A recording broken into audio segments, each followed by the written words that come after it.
Welcome into the Degress podcast. When this is released, it's going to be Thursday, April 21st, 2022, episode 19. And I can happily report I have survived Snowmageddon here in Dickinson, North Dakota.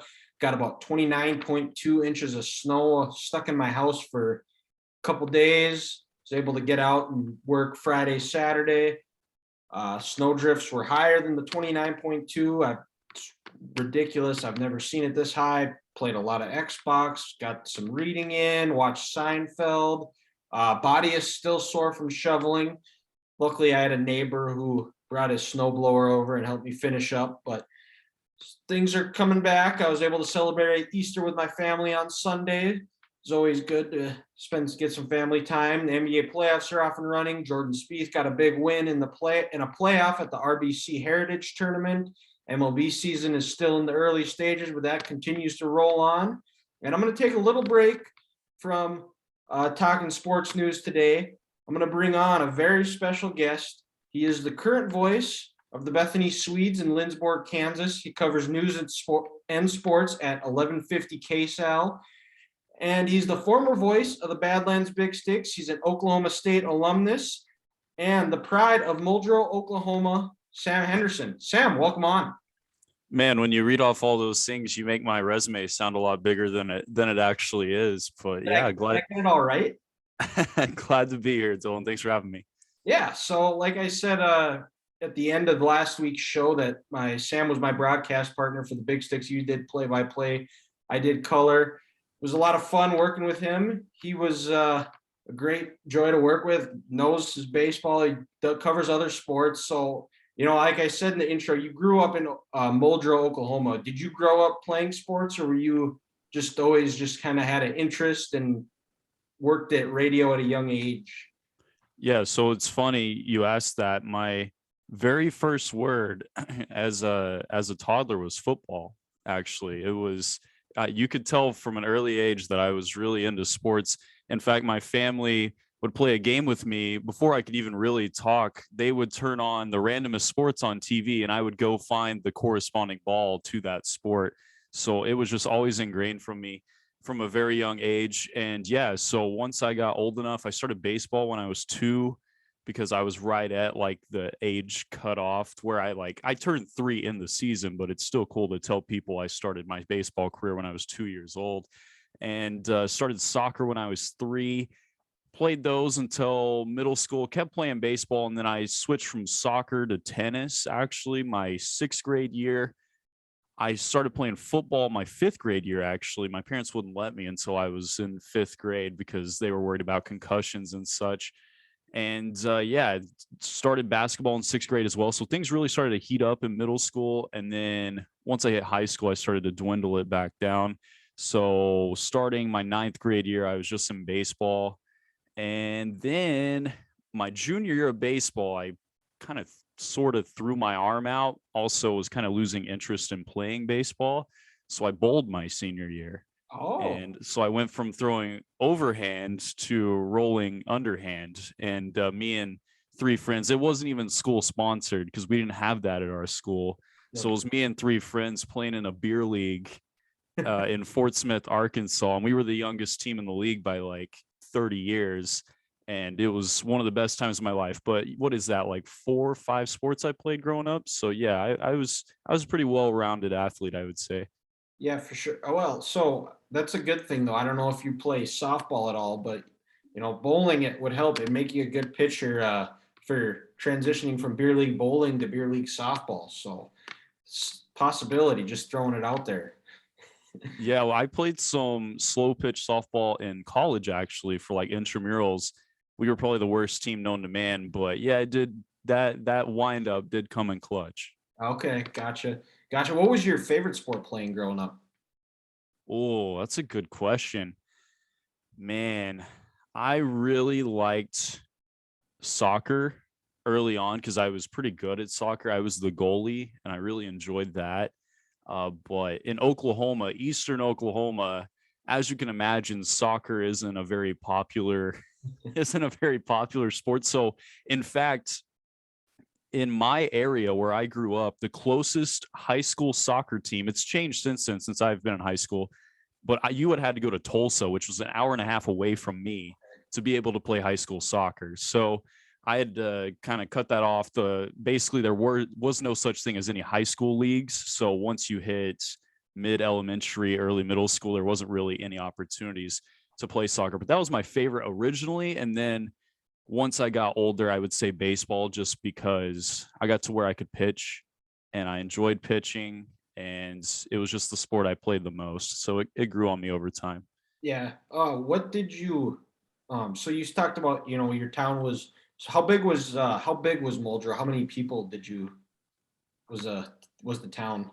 So the town itself is 3,000 people, Okay. but it's weird. That part of Oklahoma is weird, where our school district actually encompassed about 7 or 8,000 people, because we had 4 or 5,000 people living in the boonies. I Yeah. mean, they would have to drive an hour to get to school, and Muldrow was their closest school. Yeah, it was crazy. Okay, yeah, I mean, you see it a lot here in North Dakota too, where you get a bunch of, especially now where it's a lot of more schools merging together and co-oping, and it's interesting. It's a it's a discussion for a different podcast, but yeah, and it's almost sad to see, because you see some of these towns and you hear about these gyms, and that's something that I'm fascinated in, is local gyms, and just seeing these, going to these small towns, seeing just like dungeons that you're playing in, or just they're just small. It was cool, but so did you, in these towns that you guys co-op with, were you playing them in like younger leagues, and then as you guys progressed, or was it throughout you guys were co-oping together? So yeah, in Oklahoma, actually, now there is such thing as a co-op, but in my part of the state, it wasn't a co-op. What it was there was a bunch of smaller schools that we would play growing up, but they would cut off at eighth grade, and then they would just consolidate Oh, into Muldrow or a nearby town, Roland or Salisaw. So yeah, it was a case of where we would play them in middle school, and then it was kind of a recruitment where you would try and get those kids to come to your school for high school to play with you. It's an interesting dynamic. We had so many K through eights in our area. yeah, well, yeah, recruiting. Hey, that's a big thing that you get over here. So that goes on everywhere. But you said you played baseball was probably your favorite sport, and you said you had a little bit of an arm injury. What was the cause? Just too much pitching, or what? I say it was an arm injury. I just didn't really take care of my arm. I never like it was like never diagnosed. But the very last game I pitched in my high school baseball career, my arm was basically hanging after it, and it was like, I mean, it was toast. Because I mean, I threw probably about 150 innings in my 3-year high school baseball career, but I didn't. I was like the stupid 16-year-old kid where I thought I was invincible, and I was like, I don't believe in icing my arm after pitching. So I literally, like, I would never ice my arm. It was just show and go. I didn't even really believe in stretching. Turns out that's a legit thing. You probably need to stretch before warming up, but I was stupid. I was in high school, and that's kind of what caused my arm to just give out there toward the end. Okay, gotcha. Yeah, that's, well, I'm 27, and I'm still, it's slowly catching up to me where I should be stretching. Like, if even if I'm like working out or something, and I still don't stretch, but I can kind of see, well, I understand the importance of it for sure. And so then, did you talked about growing up, your first words was uh football, and was it at an early age you decided that you wanted to work in broadcast journalism, or did you go through different phases of thinking of something else that you wanted to do? Yeah, that's a good question. So when I was growing up, I went through a lot of different phases of what I wanted to be. I'm trying to think. Very first thing I wanted to be when I was 3 years old was a bull rider, until my parents went and took me to see a bull, and that changed my mind pretty quick. Then that progressed into, you know, teaching, being a statistician. I remember I thought would be pretty cool, which statistician somewhat related to sports. I thought that would be cool, but you know, they're also the people that set the rates for insurance companies and stuff. I didn't really think I wanted to get into media until my freshman year of high school, which is when I started doing public address announcing for middle school sports in my town.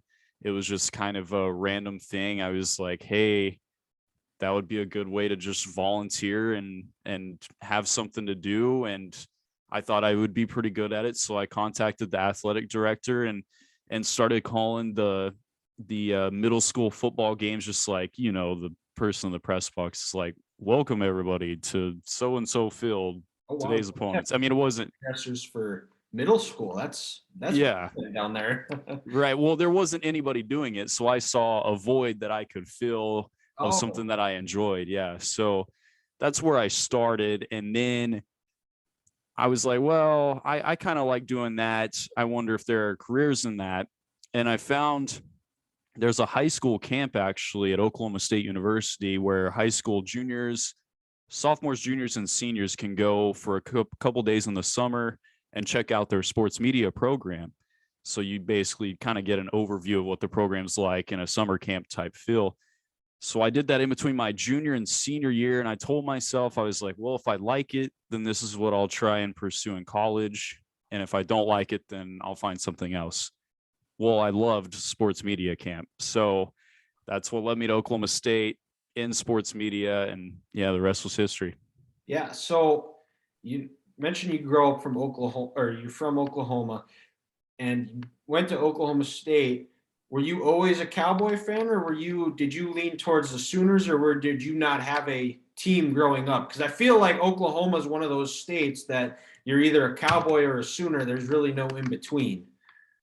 That's a great question. Actually, I was a pretty big OU fan growing up because my dad went to OU. That's where he did his grad school. So actually, I think he got his bachelor's from OU as well.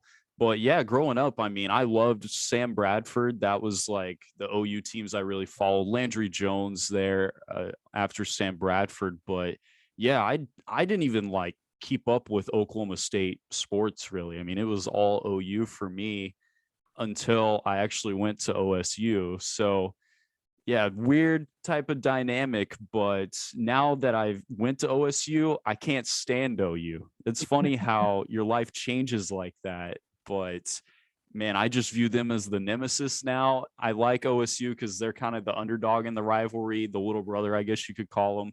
But I just like being on that side of it.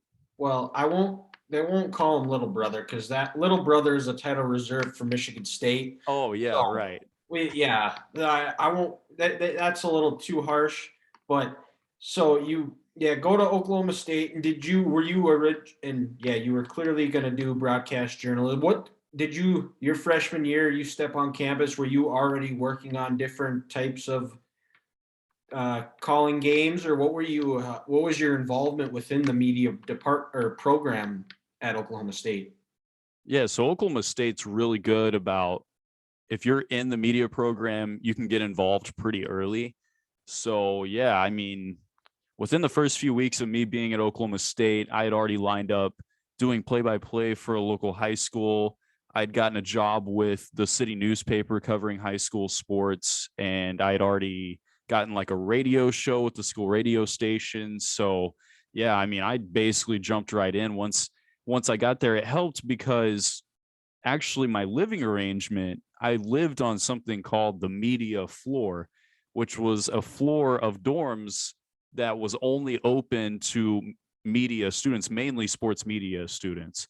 So Okay. like I met all these kids that had the same interests as me my first day of move in, and then we basically just went to all these meetings and got involved at the same time doing all these different things. And it was a really great setup. They do it really well actually at OSU. But yeah, man, I was basically from the first or second week, I was already doing stuff. And you said you had a play-by-play for a local high school team. You were working for a local newspaper. Did their department give you a list, or did you have an idea before where you were kind of looking at different radio stations, different newspapers or in Stillwater, around the Stillwater area where you were contacting, or did you get a list from the OSU or Oklahoma State media department of people to contact, or is it all just you going out on your own, taking the initiative? Right. Well, I would like to say I had the initiative, but no, that's not how it was. Actually, Oklahoma State they do this every year, but they have a meeting, kind of a kickoff meeting at the beginning of the year where they bring in media outlets that are at Oklahoma State and also outside Stillwater, media outlets that basically just come to present and try and recruit students to work with them. So yeah, I went to that meeting, and that's where I found the Stillwater News Press, which was the newspaper. They were there recruiting some writers. So I signed up with them. That's where I found the school radio station, and that's how I got in with doing play by play. Yeah. Okay, so when you went to Oklahoma State, were you unsure of if you wanted to do? You said you did some play or some PA announcing in high school.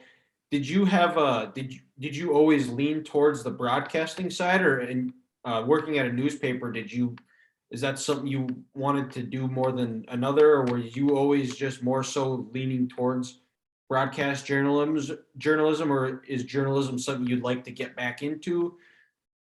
Yeah. I think starting out, I was I didn't really have a set path when I first got there. That's why I kind of got involved with everything to see what I liked the most.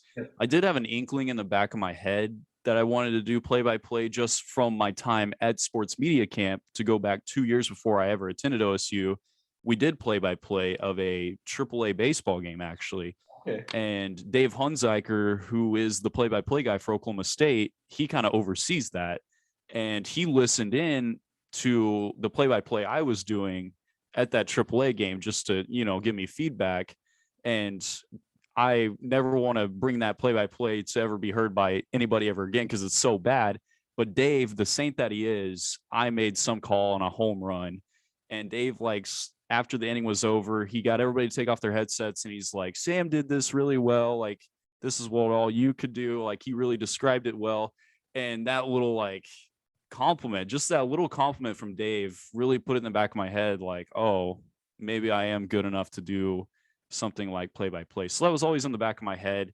That was always kind of what I leaned toward. But coming in, no, I didn't know exactly what I wanted to do, but it just took some more reps doing play by play that first year to know that that was the sector I was probably going to go in.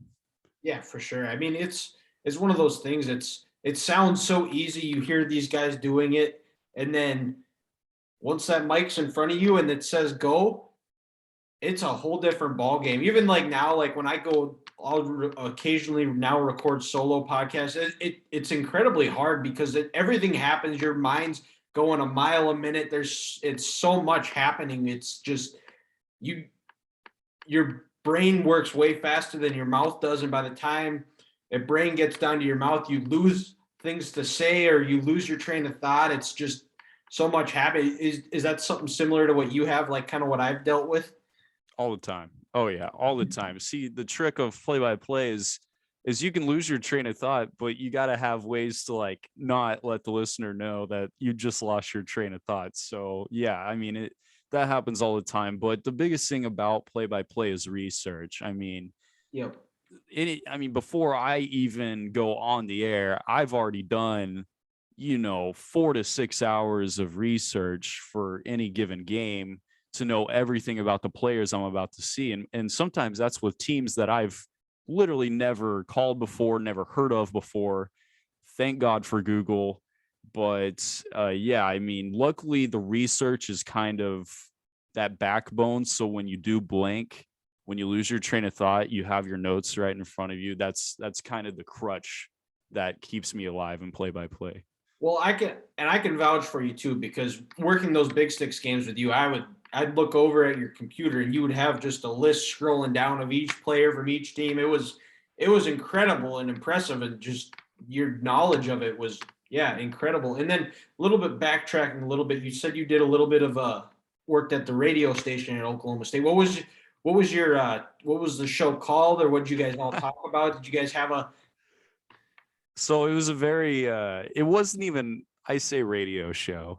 It was more like a podcast that was under the guise of radio. We didn't even have a radio station at Oklahoma State. It was like an internet streaming Oh yeah. type thing, audio streaming. So yeah, I did it for 2 years actually. It was me and this other guy named Sam, funny enough. So we did a take on Mike and Mike in the morning, but Okay. our show was at night, so we called it Sam and Sam in the evening. Gotcha. And it was just like basic sports talk, just a way to get us in front of a mic, just to get used to it. And actually, the other Sam now, he's covering the OKC Thunder for Sports Illustrated. Oh wow. That's Yeah, awesome. yeah. So it's always it's interesting to think back to those early days and like where everybody ended up. Yeah, that is cool to see. And uh you Sam and Sam in the evening, Mike and Mike. Did you have any guys in the broadcast field that you looked up to, or role models that you had that you kind of still look up to, and when they're calling a game, you stop and you make sure you're listening to? Are there any guys like that that you're? See, it's weird, Dylan, because growing up, I listened to a fair amount of games on the radio, like St. Louis Cardinals games, just because my dad would have it on when we were driving around. But growing up, I mean, compared to like other people I know in the business that just like lived and breathed radio games growing up, I barely listened to radio broadcasters while I was going through school. So I would say of broadcasters that I enjoy, that I like to take things from, I would say Al Michaels. I'm Okay. a big pro wrestling fan, so Jim Ross as well. But, I might be weird in the sense that I don't like a whole lot. Now, you can get fundamentals from guys that you listen to, but I don't like to listen to people too much because I want to be my own broadcaster. Because if you listen to somebody too much, then you'll become that person. You know what I mean? Like, Yeah. I want to kind of bring my own style to play by play. Yeah, I think it's okay to take things from different broadcasters that they do well, listen to them. But I think at the end of the day, if you, like you said, if you listen to them and take everything they do, you try too hard to become them rather than becoming your true self. And I think when you figure out who yourself is and just be you on the air, it makes for a whole better broadcast and better listening experience for the viewer. Exactly. Yeah. And I would describe my style. I'm sure if we have anybody listening who listen to Big Sticks games, my style was more of like a sarcastic slash humorous type style. Like I, I'm I'm not one to really be buttoned down on a broadcast, or at least I try not to be. Like I called a game a couple of weeks ago. It was a state basketball tournament game, but one of the team's mascots was a gorilla. I mean, come on. You can have so much fun with one of the mascots being a gorilla. They played a team that was like, I think they were the Eagles or something. So I open up the broadcast and I'm like, oh, an eagle and a gorilla meet in Dodge City, Kansas. Who comes out alive? Like, and I just kind of thought of that in the car right before, and I don't think I've ever heard anybody ever lead into a radio game like that. But I think I made a reference to Rainforest Cafe. So it's just, I like to have fun with what is available to me, whether it's the mascots or the schools or just what the heck's going on in the atmosphere, stuff like that. Yeah, I think that's probably why we work so well together, is we kind of have that same kind of attitude, and hopefully, make sure we tell the story of the game, but we also make it enjoyable for the listener, and works out perfectly because we'll transition to you called the Badlands Big Sticks in Dickinson for 2 years. What did you do call any games for a different league previous to that, or was calling the Big Sticks your first real, you interned there, and then was that your first time interning, or were you doing an internship before that as far as broadcasting goes? Well, to answer your question, no, I considered the Big Sticks to be my big break because before that, all I'd ever done was small town Oklahoma high school sports. Like we're talking the football team I called for that fall before my first Big Stick season was a really good team, but the town was 700 people. I mean, they were the lowest level of 11-man football in Oklahoma. Hold on. Did you lose me, Dylan? Nope, I still got you. Okay, my screen went off. That's why I'm asking. So I'm just staring blindly into a screen right now. So if it sounds weird for a bit, let me know. But hopefully this comes back on. Let's see. Let's try and restart it. But yeah, so I was calling for a really small high school football team that fall, and I used that tape. I also did some of their baseball games, and I used that tape, sent it to Jason Watson, the general manager, and yeah, when he gave me a call to do college summer baseball, I was like, wow, like this is the big time. So I was super excited. Yeah, and did you interview at any other places, or what was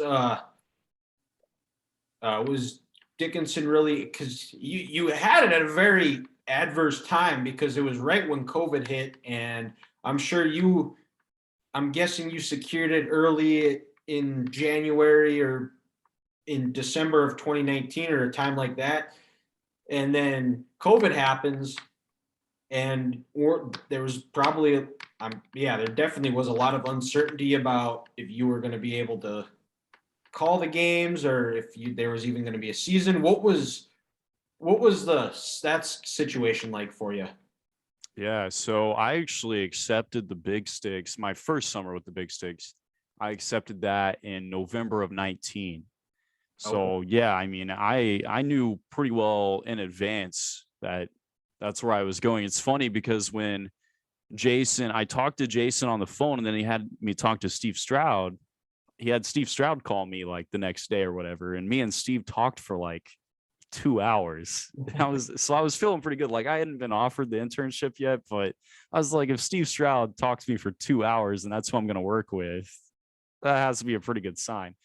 So yeah, and then I got offered late November for the Big Sticks. But as for the timing of all that stuff, yeah, I mean, when COVID hit in March of 20, it was like, are we still gonna have a season? Is my internship still on? And it was kind of sad because it was like, man, this was my big break. Like, is it even gonna happen?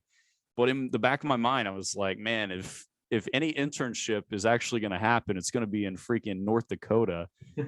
So, and lo and behold, it did, albeit delayed by like a month, but thank goodness for North Dakota and the Badlands Big Sticks.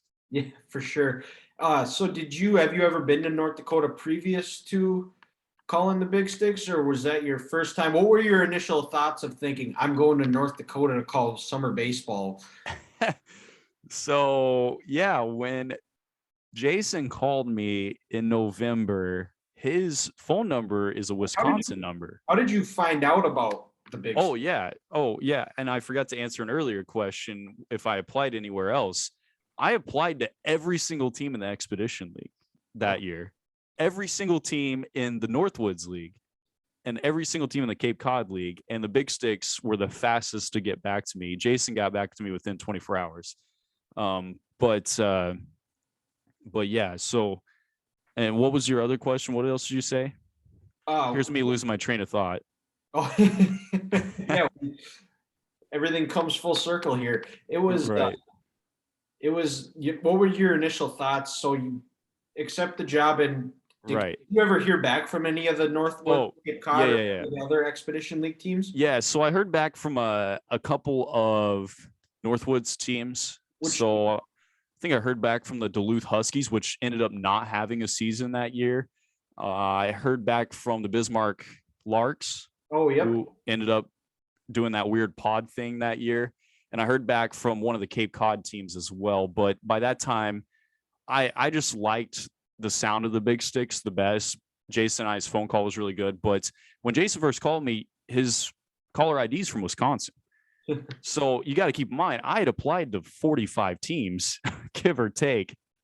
So when the caller ID is from Wisconsin and I answer the phone, he's like, hey, Jason Watson with the Badlands Big Sticks. I had no idea where this team was. Like, Yeah. I just know it was one of the teams that I sent an email to, and it was from one of those three leagues, and the caller ID was from Wisconsin. So I thought it was a Northwoods team to begin with. And then once I looked it up after our phone call, that's when I figured out it was in North Dakota. And then once I got offered the internship, I called my parents. I didn't even talk to my parents yet. I was like, hey, you guys ever heard of Dickinson, North Dakota? And my parents were like, no. And I'm like, well, I'm going there this summer. Hooray. So no, I had never been to North Dakota before that. I had been to like the Spearfish area I'd been to Mount Rushmore before. And my brother had gotten married in Billings, Montana a couple of summers previous.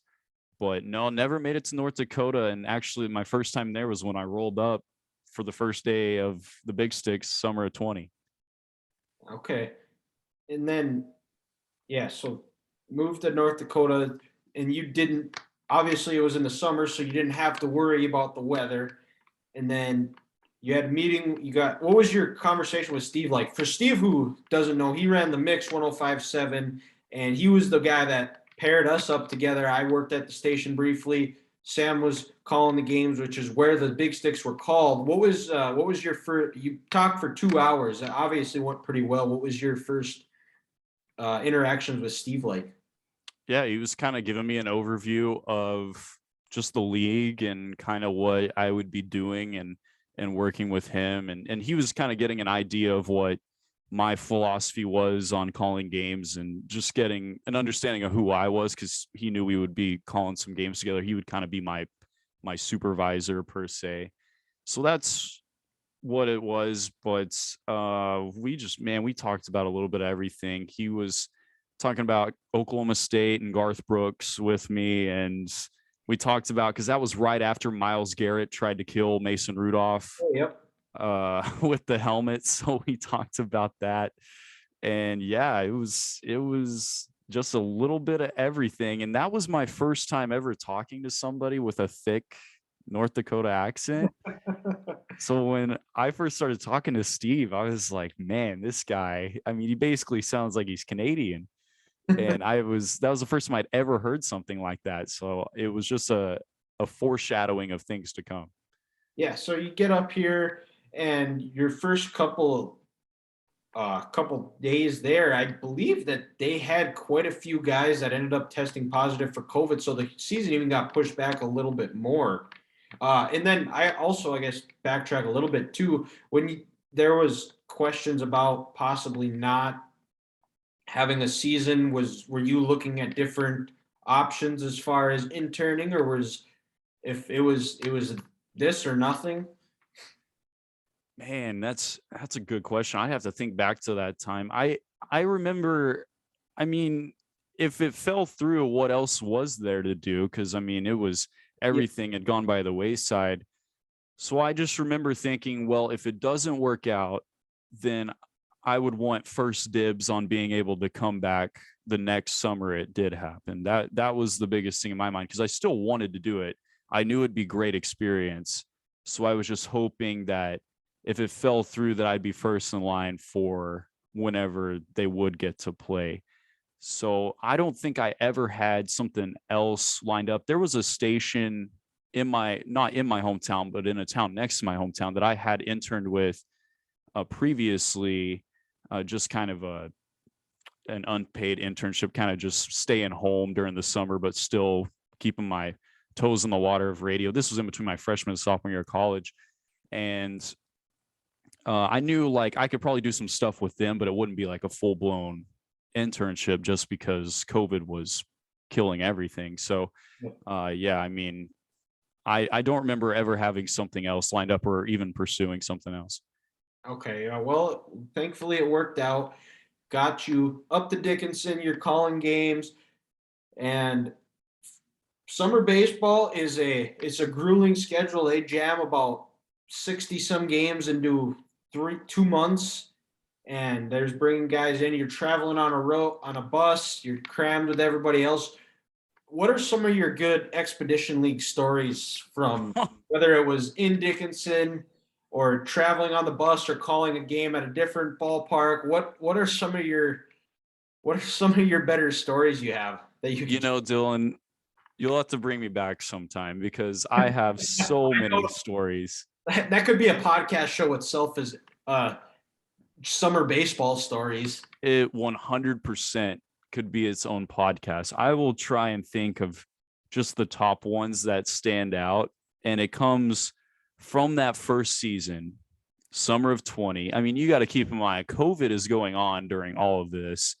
And it's a wonder that we didn't have as many COVID breakouts during that summer of 20 that we did. I think we had one at the start of the year, and really we didn't have one the rest until the very end. And I was already gone by that point because I had to come back to school.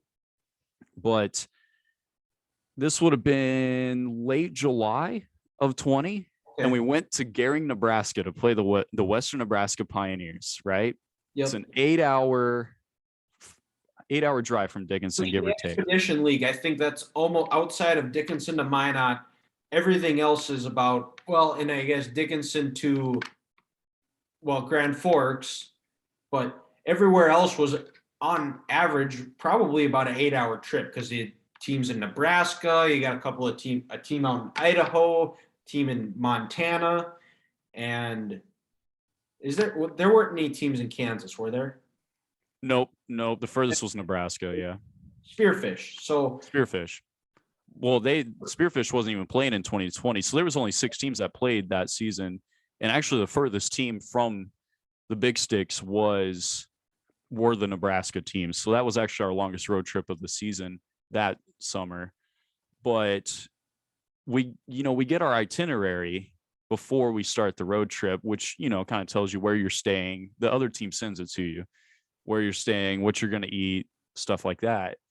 And I'm going to try and keep this as fair as I can in case this gets back to the people. But I guess the Western Nebraska Pioneers had changed the hotels that they had teams staying at, starting with us, because the previous hotel had quit doing a continental breakfast because of COVID, but they still wanted to find a place that still did breakfast.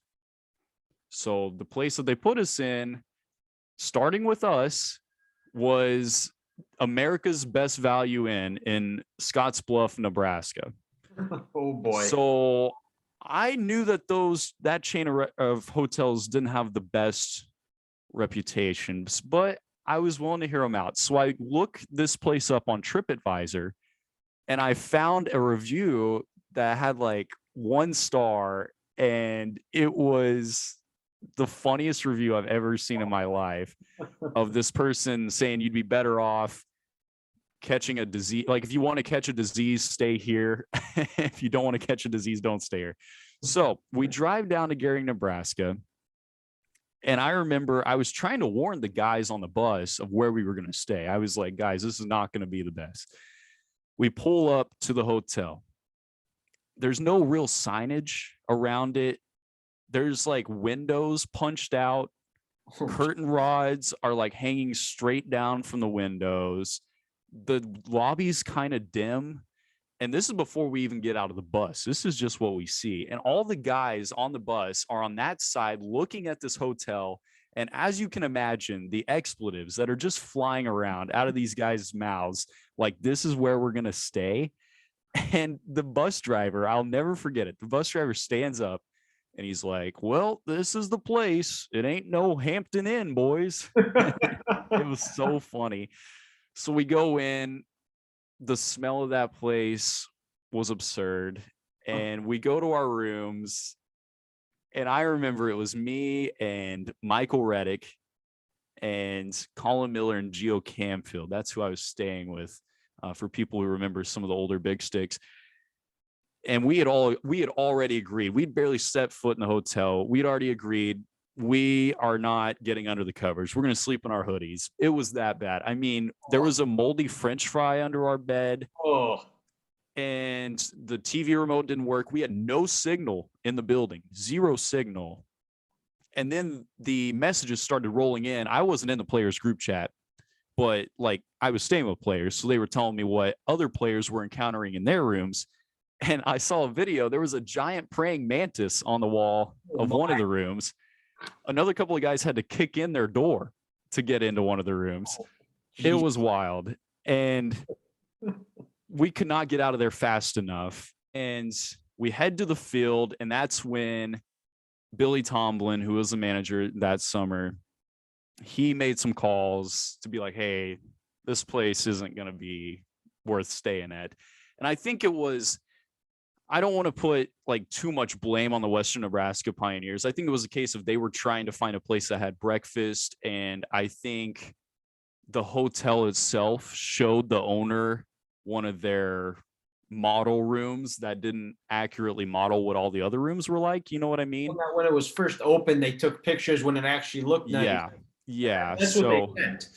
because to be fair, the owner of the Pioneers did later apologize to me in the press box to go tell the rest of the team that he was sorry about that. So I don't want to pile on to him, but worst place, worst building I've ever been in my life. Luckily, Billy was able to convince some people to move us to another hotel, and it was fine. But the story doesn't end there, but I'll try and keep it brief. We finished the series in Western Nebraska, get on the bus to head back, about to start an 8-hour drive through the night because we have a game the next day in Dickinson. I mean, that's our only option. We got to drive through the night. Bus breaks down 15 minutes outside of Gering, Nebraska. Of course it does. So, I mean, we're just sitting there in the pitch black dark on the side of the road. We've already been through America's Best Value Inn, and then we had to go back to Gering and check back into another hotel because the one that we were staying at was out of rooms for that night. And then we had to get up early the next morning and then drive back. Quite a circus, about a 48-hour span I'll never forget. And yeah, if I had to choose any story of my time from the Expedition League, that would be one. But like I said, we can make a whole podcast about my time in the Expedition League. Best summers of my life. Oh, absolutely. That you build friendships, become brothers with all those bus trips. It makes for great laughs, great memories forever. Those, and I didn't play baseball at all, but when my friends and I get together and we play sport, we talk about those bus rides, and ours weren't long, but we talk about the times we had together and those moments that you become friends to brothers, and you guys are bonded for life. Those are the cool experiences. At the end of the day, a lot of those guys, they won't remember the wins and losses from those years. They'll remember all the time they spent together, all the good memories they had off the ball field whenever that time ends. But yeah, that's always a cool. What was your first? What was your first game calling for the Big Six? What was your? How did you feel going into that? Were you excited, nervous, mix of both? And how did it go? Another funny question, or funny way. I mean, I'm glad you asked that, because the first game I ever called for the Big Sticks is my favorite game I've ever called in my life of anything. Because it was June 26th, 2020, right? Yep. We're talking about heat of COVID. We're about the only thing going on in the nation, right?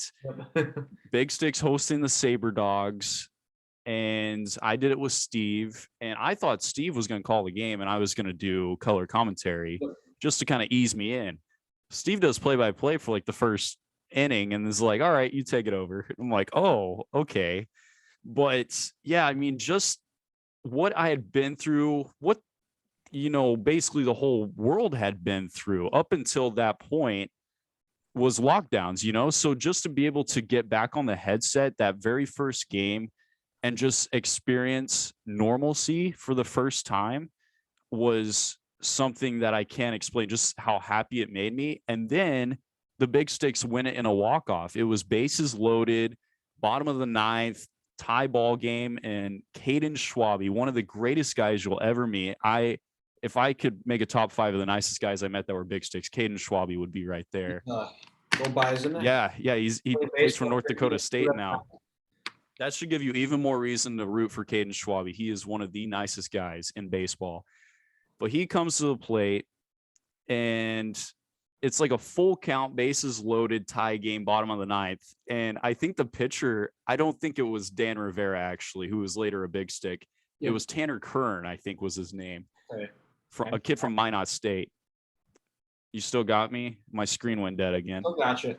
Okay, so Tanner Kern throws ball 4. Caden Schwabe walks. The Big Sticks walk it off. And it was just like everything was right in the world again. And Yeah, that was by far my favorite game. And that's in a sea of mini games I really enjoyed for the Big Sticks. Oh yeah, for sure. That was I have a similar experience with Steve where that we were calling softball for Dickinson High. It was DHS versus either Jamestown or Williston, and he had to, I can't remember what it was, but then I ended up just kind of calling, and it was like, oh, I'm doing play by play, Steve's doing color, we're rolling. So it was it was one of those, you throw your the wolves, and I almost kind of liked it that way because I didn't have time to get nervous. It was just go do it, just start talking, and hopefully it sounded good. And yeah, that's how you learn, is just doing it. And the more you do it, the more better you're going to sound, the more comfortable you are. And now you're in uh, Lindsborg, Kansas, calling games for the Bethany Swedes. What you're calling football, basketball? Are you calling any baseball, or is that? Yeah, I actually have done a couple of baseball games for them. I'll actually do a high school game tomorrow. Well, I guess this will air on Thursday. So I did a high school game on Tuesday. But yeah, I've done a couple of Bethany baseball games, but mainly football and basketball. The football team did not win a game Oh, when I did it in the fall. It was a rough go for the old Swedes, but the basketball teams were solid. Both were 20-win teams, made it to the second round of their conference tournament. So it was a lot of fun. But man, I'll tell you what, there's nothing like a grind of doing play by play for two high school basketball teams and two college basketball teams, because the way they have it set it up here in Kansas is they play on separate nights. So I would be calling double headers 4 times a week during the winter.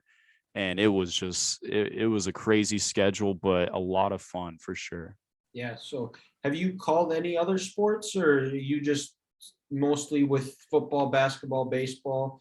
And then what was your first calling football games for the Swedes? What was how was that? What was your feeling going into that? Was that a nervous, excited, or is that just was it like something brand new, or did you feel like comfortable enough, you've done enough games over the years to where it was just another day? Yeah, so no, I haven't done any other sports for Bethany or for high school. Now, I called play by play once upon a time for MMA, actually. I Ooh, was like, what was that like? I was like the Joe Rogan yelling every time somebody got hit. Oh, we caught him. Oh, we caught him. And it was fun. I did it 2 times actually for a cage fighting company back in my home area in Oklahoma and Arkansas. It was fun, man, until the blood spatters got on my notes, and because I was right there. But no, a lot of fun Same for one. sure. But as for my first football game with Bethany, I mean, it was like, wow, this is it. Like, I'm about to call a college football game. Super cool. I mean, it was like all my work in college kind of led up to this. But wouldn't you know it, my equipment craps out like 10 minutes before the broadcast. I mean, it's only natural, right? That's how it works. But we were able to get it sorted out right at kickoff. So we came on. I didn't even do a pregame. I was like, and we're here. All right, let's get this underway. They were playing like the Swedes were playing a top 20 team in the nation. Keep in mind, this is NAI football. So this is Dickinson State's Yeah. classification, Mayville State, all that. So they were playing Southwestern, and they held with them for a while, but Southwestern pulled away. But just to be able to say I called a college football game was really awesome. Yeah, for sure. And then you also said you were a huge WWE fan. Have you gotten to call any pro wrestling or semi-pro wrestling? Is that something that's on the Sam Henderson bucket list?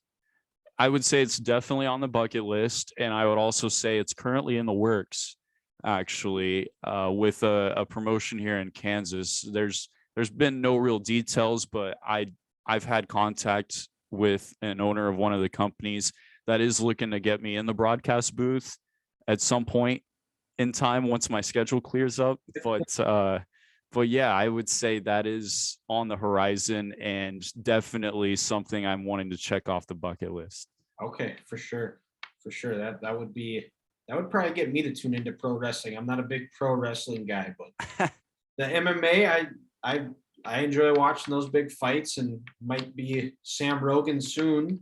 So we'll end this podcast with something a little bit not sports related. I mentioned earlier in my intro that you are a huge Office fan, and if you could only pick one episode that you were able to watch for the rest of your life, what episode are you watching? That's the easiest question you've asked me today, Dylan, actually. Dinner Party, easily. The Dinner Party. In fact, I had my girlfriend who had never seen that episode.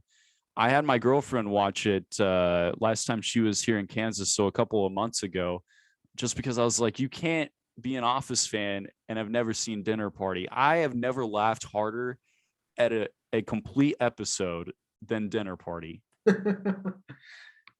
Yes, that is one of the better ones for sure. I'm trying to think. I like the fire drill one. That's one of my favorite. Yeah. There's so many that now I might have to go and watch a few episodes of The Office tonight. Now that we're talking about it, so that's and then so that's all I have for Sam. I thank you for joining me, and we'll have to do it again soon. We definitely will, because I still have some uncovered ground with Big Stick stories, and I have plenty more where that came from if you want it, Dylan. So yeah, definitely let me know, because I mean, we didn't even touch on how I met my girlfriend in Dickinson. That's we'll have to have a part two. Maybe sometime in the summer we will as the Big Stick season progresses, and go from there, get some good Big Stick story and some more Expedition League stories from the pride of Muldrow, Oklahoma, Sam Henderson. Yes, can't wait. But it was a lot of fun being on this, Dylan. Thanks for having me. You bet.